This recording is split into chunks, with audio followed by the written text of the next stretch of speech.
Together, let's embark on a scientific exploration of yoga, where you are the scientist, your heart is the laboratory, and you are the outcome.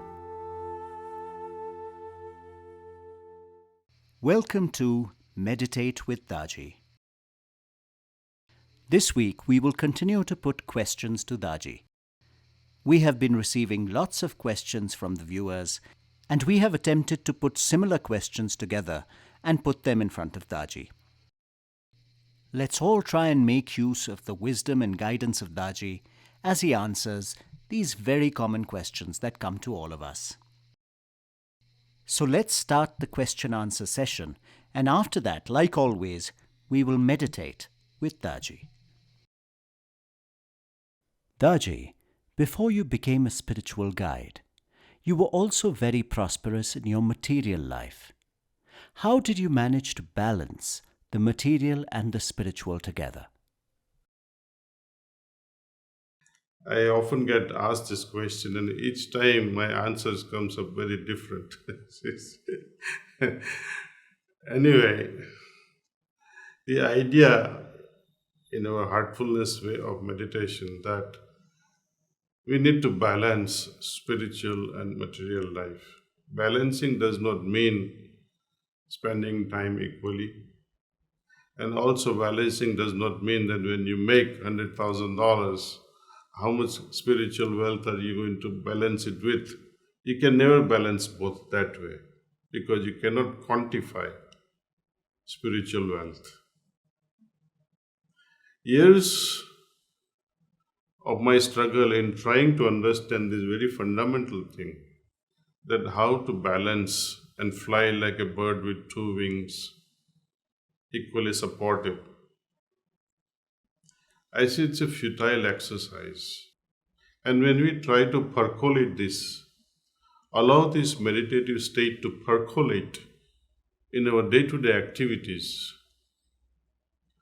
that is the beginning of integration of spiritual life and material life. And while integration, what I mean is you are not differentiating. Whatsoever you do, it's spiritual dancing. I used to dispense medications in my drugstores. Not only dispensing medications to patients, but then it used to involve, since I was also the owner of drugstores in New York City, buying, purchasing, recruiting help, advertisement, contacting physicians, hospitals, you name it. There's a multi-pronged approach to the whole thing. And pharmacies in the United States often also carried groceries, milk products. So it was a multi-pronged thing. And while you are doing all these things, a sublime undercurrent of meditative state was always there. And to me, I found it very exhilarating. Often when people find that more they work, more they get tired. My case was different. By the evening came, I became fresh like a flower. Only because of this integrating spiritual life into my worldly activities, you see. And when you go home, it's like, you visited a park or you went for some joyride and coming back home. So this effect of work, the impressions that we gather during the working hours became almost negligible. So as soon as you enter home and you go into your basement, wash your face and take a shower if needed, and do the cleaning. Cleaning was just 10-15 minutes affair for me. See, it was very intense at the same time. The impressions that we gather by such a lifestyle, I think they are so minimal. At the same time, they don't trouble you as much. Does that mean that you don't fight during your business hours? You don't argue with your... Because we have problems. I mean, when a patient comes, oh, my insurance does not pay for this. How am I going to get cured? And they start fighting with you. Sometimes they start cursing you. They label you all kinds of stuff. But when you listen to them carefully, patiently, and explain to them with, with the centering in your heart and say, okay, Master, help me convince this patient.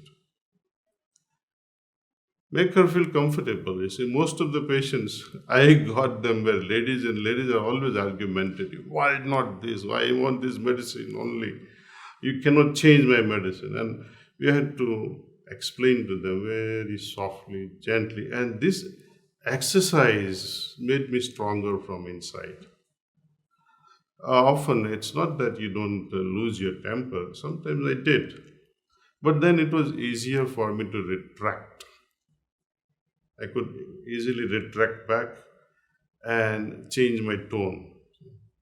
And that helped. And as a result, patients also they feel confident. You see that, oh wow, this pharmacist is good. It's worth chatting, worth discussing. So most of my hours, many elderly patients who came, they used to hang around almost every single day. I mean, who would visit your drugstore every single day and spend half hour chit chatting? I mean, sometimes it used to be say, oh, Mr. So and so, it's enough today. You come back tomorrow. Oh, I have nobody at home. How will I? So then we give him a sandwich or something, and he's happy. See?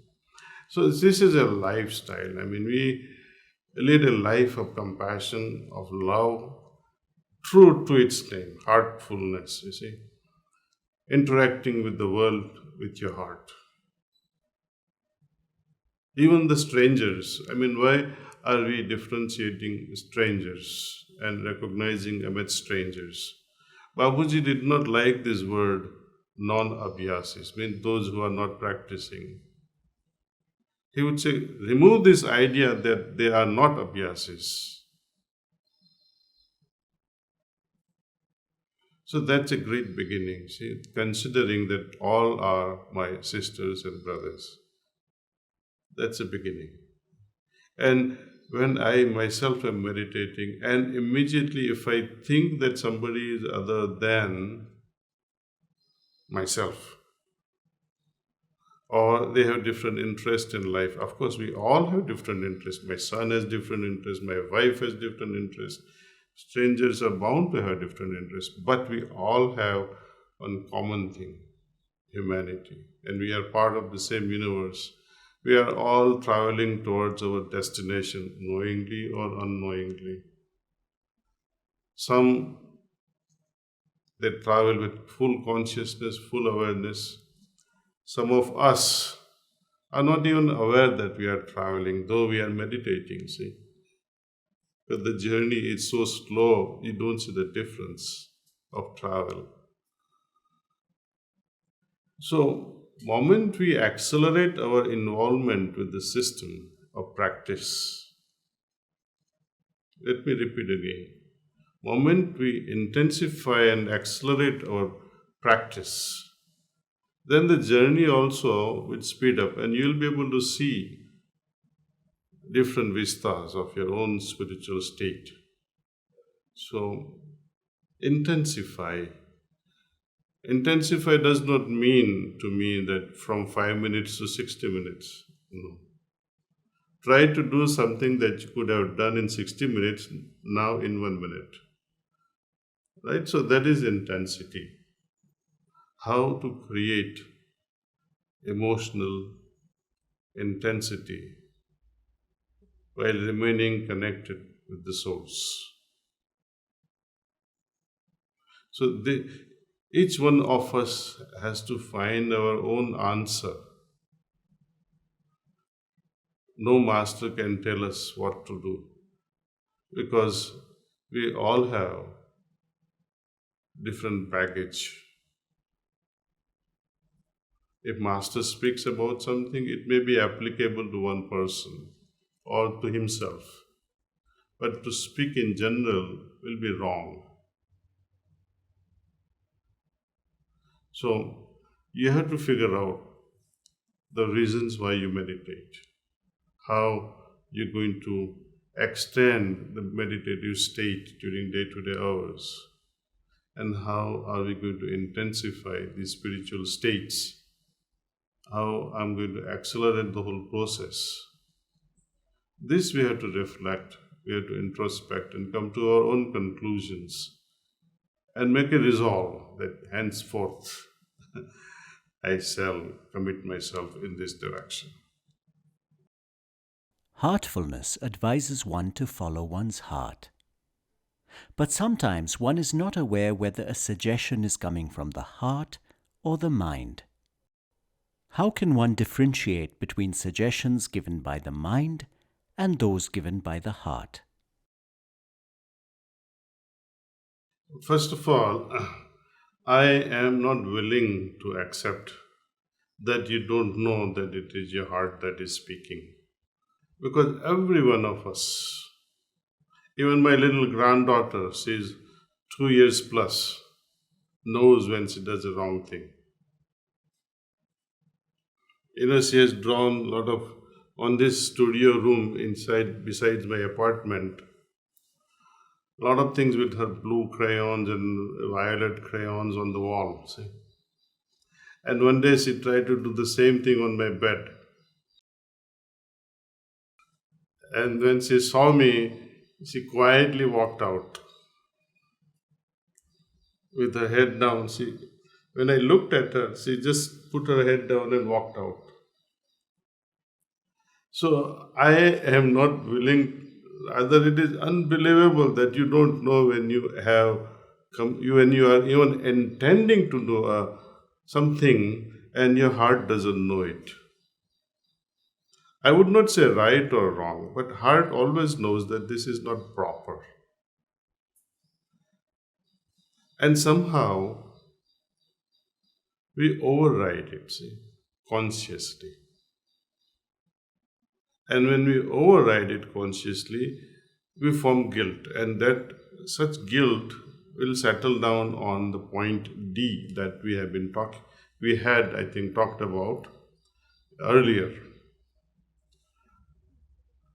And such guilt remains forever unless somehow you manage to erase it. People say, oh, I'm not able to listen to my heart, but I have a problem in believing in that. See. Reflect back. Reflect back on all your major decisions. What made you happy and what made you sad? Happier ones were perhaps accidental, or sometimes when you made a decision with all your heart that yes, this is the right thing to do. But all the miseries and grief that you are facing now has its root. You didn't follow your heart. Heart did warn you, but you said, no, keep quiet. I have to do this. This is important. But heart says, no, don't do it. And when you override the vetoing heart, then you always regret. So I shouldn't have done it. So I have difficulty in believing that people don't know what heart is saying. You have already made up your mind that I want to do this, and at any cost you want to suppress the tiny little voice of your heart. And when you keep suppressing this voice time and again, events after events, then too it does not stop saying.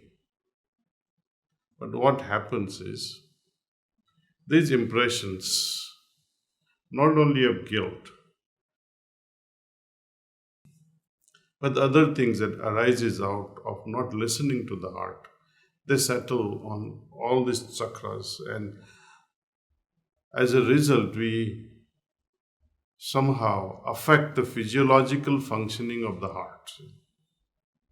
And I do strongly believe now, and I am going to prove it scientifically also, that this PQRST curve that you see on a cardiogram, they're perfectly related to these 5 chakras that we see, 1, 2, 3, 4, and 5. The impressions that settles on the heart, especially on these 5 chakras, they are on a varying degree of it. Say. And psychological study, psychiatric measurement, and the circumstances under which a person has undergone heart problems, you'll be able to see that it is related to a very specific chakra, specific point in the heart region. If we come to know ahead of time that yes, this chakra is overloaded with, then you can do something about it, you see. Then you can prevent calamities. So this is, by the way, a side part or the extra part to the question, but to answer it very simply, how to know that heart is speaking or mind is speaking or your logic is speaking, know it for sure. When you differ, it is always the fact that you are not listening to your heart. Whenever something is going wrong, heart always signals, always, without fail. Sometimes your heartbeats go up. Try to see your spouse's phone. When she or he is in the bathroom and you scan through your spouse's phone, and imagine the condition of your heart at that time.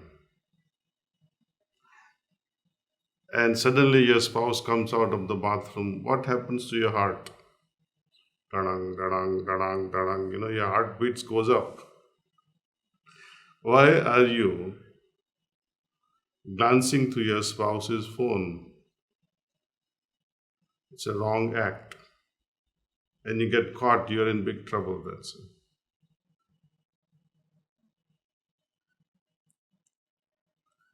And you're doing rightful thing, heart doesn't give a signal. Because to do a rightful thing is very natural to us. When it is so natural, it just happens and there is no warning. Imagine each time you do the right thing and there is a warning or there is a congratulatory message. Oh, you did a lovely thing, you did a great thing. Of course, when we do extraordinarily a good thing out of the way in helping people, then heart gives you such joyous signal and it somehow you feel as if you're expanding. You're dancing as if you're on the clouds. But these are extraordinary acts of generosity. Likewise, when you have extraordinary levels of doing wrong things, just the example I gave you, either you are caught glancing to your spouse's phone or you have extramarital affairs and you get caught. Imagine the condition of your heart at that time. So, how is it that people say, oh, I don't feel my heart when and I'm doing wrong thing? No. It is, I think, you're lying to yourself that I don't know it, or you do not want to follow the dictums of the heart. It's as simple as that. Now, let's all meditate with Daaji. You all know how to meditate, and perhaps some of you do not really know how to meditate and joining us for the first time. This is how we meditate. Heartfulness way of meditation. It's very simple. Feel relaxed. Remove all the distractions if you might have. Something like phones. And focus on the presence of divine light in our heart. Think that this divine light is attracting your attention inward. And retain this thought as long as you can. by chance you happen to move away from this noble idea, when you're overwhelmed by so many thoughts, just remind yourself that right now I'm meditating on the presence of divine light. Let's all begin meditation.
That's all.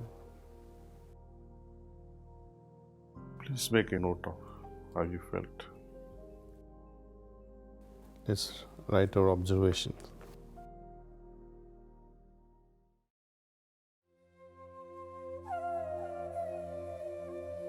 Thank you for joining us on this episode of Meditate with Daaji. See you again next week.